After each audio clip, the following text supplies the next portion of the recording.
கொடுத்துருக்க தலைப்பு இறைவன் கடவுள் யாருக்கு அருள் புரிவார். நீங்கெல்லாம் யாருக்கு அருள் புரிவார்னு நினைக்கிறீங்க?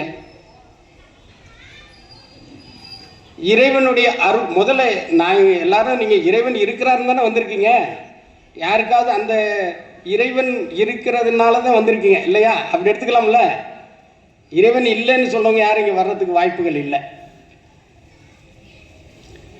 இறைவன் இருக்கிறார். எங்கே இருக்கிறார் என்று கேட்டால் எல்லாரும் தான் இருக்காரு சார், நாகநாத சாமி தான் இருக்காரும்பாங்க.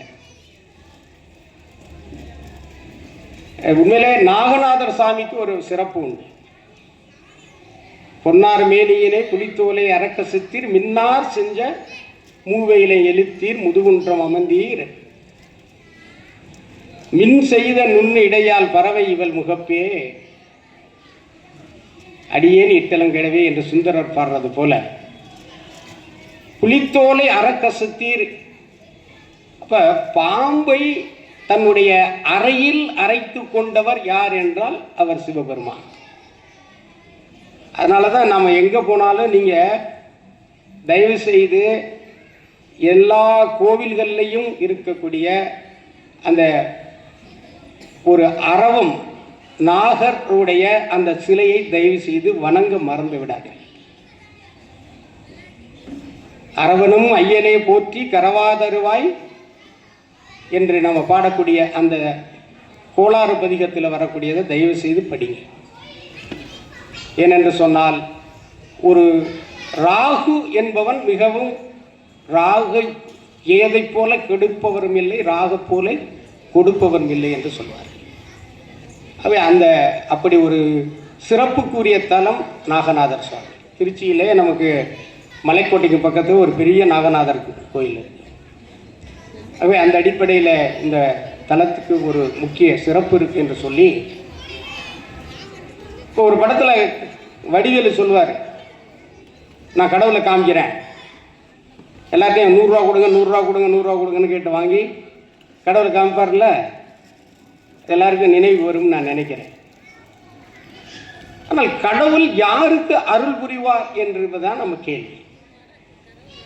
இப்போ இந்த உலகத்தில் இருக்கிற எல்லா ஜனங்களும் எல்லா மனிதர்களும் இந்த இறைவனுடைய அருளை பெற்றிருக்கிறார்களா என்று சொன்னால் அது அவரவர் மனத்திற்கு தெரியும். நான் இந்த தலைப்பை கொடுக்கும்போது ஐயா அவர்கள்ட்ட நான் கேட்கும்போது எந்த தலைப்பில் பேசலாம் என்று இருக்கும்போது இந்த தலைப்பை தான் தேர்ந்தெடுத்து கொடுத்தோம். அப்போ எனக்கு ஒரு பாடல் வந்தது. நாம் இந்த எல்லாரும் என்ன நினைக்கிறோம், வாழ்க்கையில் உயர்ந்து பணம் வச்சிருக்கிறவங்க எல்லாரும் பெரிய கடவுளுடைய அருளை பெற்றிருக்கிறான் என்று நான் நினைக்கிறோம். வாழ்க்கையிலே பணம் இல்லாத பொருள் இல்லாதவர்கள் எல்லாம் பணம் இல்லாதவர்கள் அருள் இல்லாதவர்கள் என்று நினைக்கிறோம். இல்லை, இந்த சாஸ்திரங்கள் சம்பிரதாயங்களை அறிந்திருக்கிறவர்கள் தான் இந்த கடவுளுடைய அருளை பெற்றிருக்கிறார்கள் என்று நாம் நினைக்கிறோம். ஆனால் அப்படி அல்ல. இறைவனோட அருள் பெற்றிருக்கிறவர்கள் யார் என்று சொன்னால், யார் வாழ்க்கையிலே நிம்மதியாக வாழ்ந்து கொண்டிருக்கிறாரோ, அவர் எந்த அளவுக்கு பணம் வைத்திருக்கிறார், எந்த பதவியை பெற்றிருக்கிறார், எந்த அளவுக்கு உயர்ந்திருக்கிறார் என்பதல்ல, இன்றைய பொழுதில் இன்றைய இரவில் நல்ல தூக்கத்தை யார் பெறுகிறார்களோ அவர்கள்தான் இந்த உலகத்திலேயே கடவுளுடைய அருளை பெற்றிருக்கிறார்கள் என்று அர்த்தம்.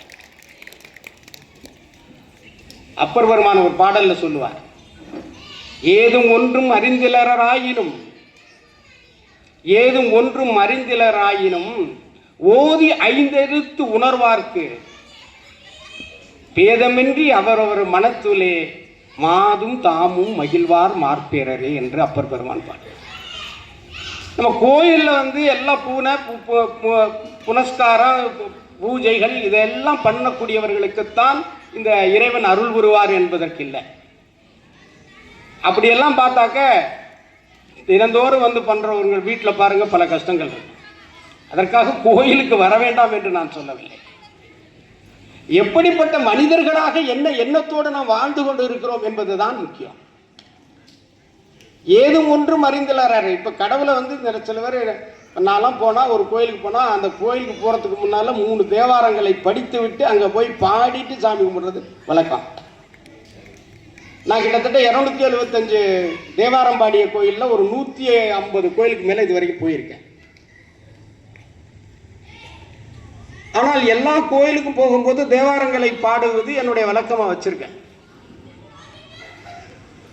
அதே நேரத்தில் சில பேருக்கு அதை படித்து அதை ஒப்பிக்கக்கூடிய மனப்பாடம் பண்ணக்கூடிய ஒரு நிலை இல்லாமல் இருக்கலாம். ஐயா கூட சொன்னாங்க தேவாரம் படித்தது இல்லைன்னா, அவர் நிறைய கவிதை எழுதுறதுனால படிக்கக்கூடிய வாய்ப்பு கிடைச்சா நல்லா மனப்பாடம் பண்ண முடியும்.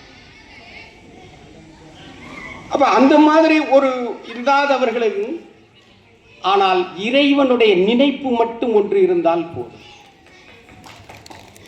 இறைவனை மனதார தொழ வேண்டும். அதை தான் அப்ப